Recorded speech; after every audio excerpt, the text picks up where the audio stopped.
जय जगन्नाथ। भगवान का सृष्टि रे मनीष को दुख भोगवाक पड़ो, सुख भी भोगवाक पड़ो। आज जदि दुख अच्छी काली निश्चित सुख आसब, काली जदि सुख अच्छी ता पर दिन दुख भी आसीपे।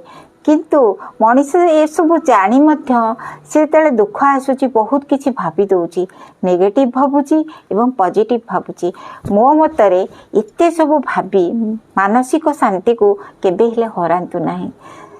जदि मनरे किछि द्वंद्व अच्छी, जीवन किछि कष्ट लगुची एवं कौन से निष्पत्ति नहीं पारु नांती, तेबे प्रतिदिन नीरवरे बसी भगवान का सह कटई दियंतु एवं शांति रे बसी तांको तुमर समस्या विषय कहतु।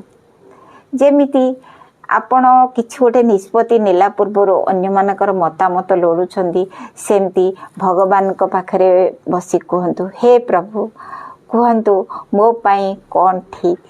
विश्वास रखंतु, आपण को रास्ता निश्चय देखा जीवो। एटा मो अनुभूति। जय जगन्नाथ।